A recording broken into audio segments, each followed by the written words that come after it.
Voltamos com o Jogo do Poder, recebendo o senador Lindbergh Farias, do PT, contando com a presença também do jornalista Marco Aurélio Lisan. Lindbergh, como é que você vê um tipo de crítica do PSOL ao PT, que diz que o PT está pagando, em certa medida, pelas suas alianças equivocadas, ou seja, ficou muito próximo do PMDB, se fiou muito no apoio do PMDB, e o PMDB agora, no momento de dificuldade, está dando as costas ao partido e ao governo. Não só ao PMDB, mas, segundo esses críticos, o PT se juntou muito com a direita e, num primeiro momento de turbulência econômica, esses setores, até setores empresariais, que estavam, digamos, hipoteticamente próximos do PT, se voltaram contra o partido e se colocam frontalmente a favor do impeachment. Ou seja, o PT está pagando um preço pelas alianças equivocadas que fez ao longo do governo. Não, eu acho que essa crítica é válida. Agora, acho que o problema, nós estamos sendo atacados e querem o impeachment da Dilma pelos acertos, não pelos erros. Agora, essa crítica é válida. Nós erramos muito nessa aliança, nós tínhamos que ter feito uma reforma política no país, nós erramos, tínhamos que ter acabado com o financiamento empresarial, já falei isso aqui. A Dilma errou muito quando inventou de fazer esse ajuste fiscal com o Levy. Ela queria acenar para o mercado como se ela achava que podia pacificar o país fazendo isso e colocou o país na recessão. Eu votei contra o ajuste. Eu sou do PT, mas votei contra o ajuste porque eu sabia fazer um ajuste fiscal subindo a taxa de juros, nós íamos mergulhar a economia. E essa crise que a gente está vivendo não em parte por isso, porque nós perdemos nossa base, uma parte da base, de gente que votou em Lula e Dilma o tempo inteiro, que ficou desacreditado. A presidente, ainda há pouco, há cerca de um mês ou 2 meses, falou em reforma da Previdência, que também afastou a base. Claro. Nesse momento de turbulência. Ela trouxe um outro tema explosivo que, de certa maneira, também afastou a base do governo. Eu estou nessa luta pelo impeachment, porque eu acho que depois, se a gente vence isso aqui, vai ter um novo governo. O Lula, ministro da Casa Civil, que a gente tem que voltar a fazer como o Lula fez em 2008. Você acha que o presidente Lula vai assumir o ministério? Vai assumir o ministério, porque é um absurdo aquela decisão do ministro Gilmar Mendes, né? Porque veja bem, o Ricardo, um dos princípios da República, do Estado Democrático de Direito, é a separação dos poderes. Se uma presidente não puder mais indicar um ministro, o Poder Judiciário interferir nisso. O Rui Barbosa tem uma frase que diz o seguinte: a pior das ditaduras é a ditadura do Poder Judiciário, porque contra essa ditadura você não tem a quem recorrer. O presidente Lula não foi nem denunciado. Ele nem condenado, nem denunciado, ele nem réu é. Como impedir uma posse? Então, ele vai assumir. Agora, nós temos que mudar o rumo do governo. Nós temos que ter uma outra política econômica. Nós temos que fazer como Lula. Naquela crise de 2008, 2009, sabe o que ele fez? Ele aumentou o gasto social. Como ele gosta de dizer, colocou dinheiro na mão do pobre.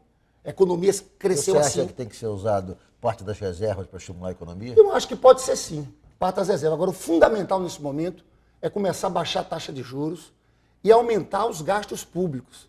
Porque, ao contrário do que dizem, nesse momento a gente não sai da recessão se o Estado não aumentar o seu investimento e o gasto social. O gasto social é fundamental, porque a economia está parada. Você, por exemplo, aumentar o Bolsa Família é importante, porque são regiões do país que as pessoas dizem que aquilo aquece a economia. Então, eu estou com muita esperança que a gente corrija o rumo. Você acredita que, caso a presidente Dilma passe, quer dizer, por essa turbulência e consiga vencer essa batalha do impeachment, efetivamente vai se ter um novo governo? Eu acho que sim, e tem uma coisa, viu? O Lula sempre foi a pessoa que trabalhava a conciliação nacional.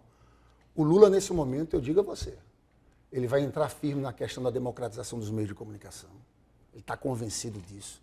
E vai entrar firme na questão econômica. Como ele tem uma fórmula na cabeça dele que é essa, que é dinheiro na mão do pobre. Foi assim que a gente criou esse grande mercado de consumo de massas.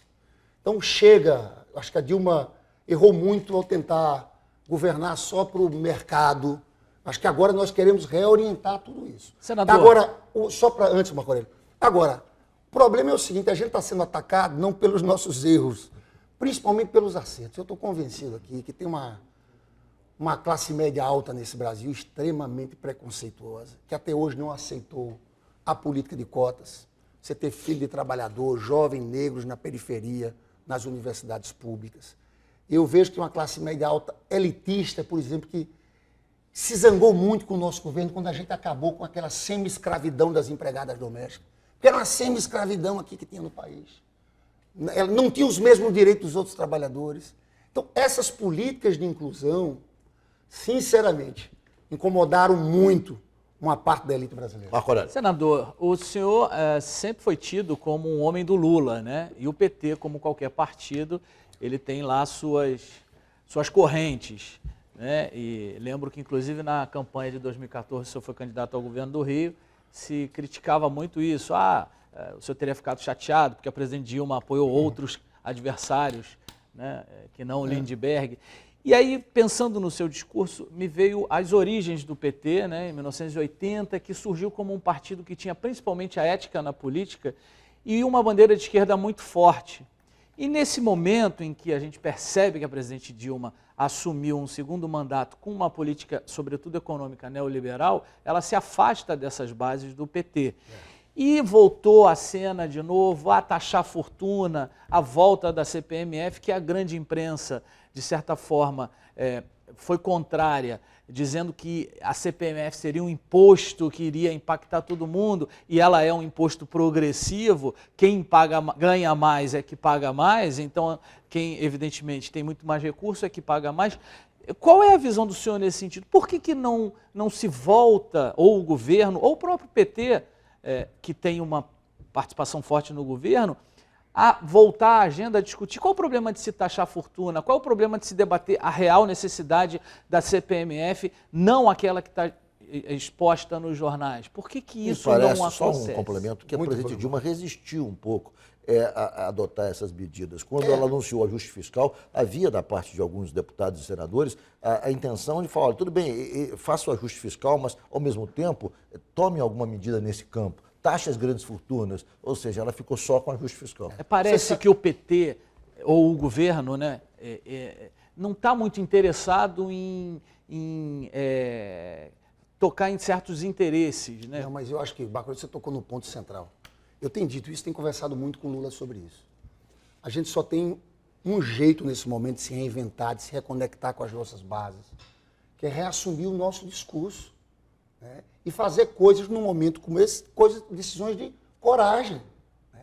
Eu sou o autor de vários projetos lá no Senado Federal que tratam da taxação dos mais ricos. O principal ponto, sabe qual é? Distribuição de lucros e dividendos. Esse é que é o mais pesado, porque aqui no Brasil, quem paga imposto é trabalhador e a classe média. Se você tem um funcionário público que recebe R$5.000, sabe quanto é que ele paga de imposto de renda? 27,5%. Agora, se você é um grande empresário e trabalha e recebe 200 mil por mês, se você recebe a título de distribuição de lucros e dividendos, você paga zero. Isso aconteceu depois de 95, no governo do Fernando Henrique Cardoso, que houve uma reforma tributária que eles acabaram com distribuição de lucros e dividendos, tributação. Só Brasil e Estônia tem isso. Aí teve um estudo muito interessante agora feito no Brasil, porque o Piketty lançou Capital no Século XXI, que é um livro que mostra a cara da desigualdade no mundo. E a gente só resolve desigualdade de duas formas. No gasto social, no gasto público. O Lula e a Dilma fizeram isso, mas não fizemos a outra parte, que era na arrecadação. O correto é o quê? Os mais ricos pagam mais. Aqui no Brasil é o contrário.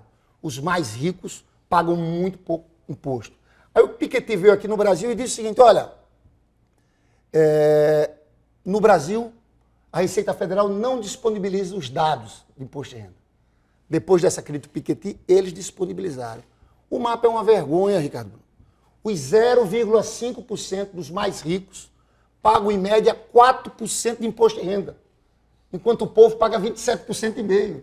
Então, aqui é Robin Hood e as avessas. Então, eu devo dizer uma coisa. Eu sou autor de vários projetos. Tem um outro projeto meu que é sobre IPVA para jatinhos, helicópteros e iates. O carro paga IPVA, mas o jatinho não paga. Um carro zero, o trabalhador quando paga, não paga. Eu quero te dizer uma coisa. O presidente Lula está convencido que a gente tem que lançar uma medida dessa.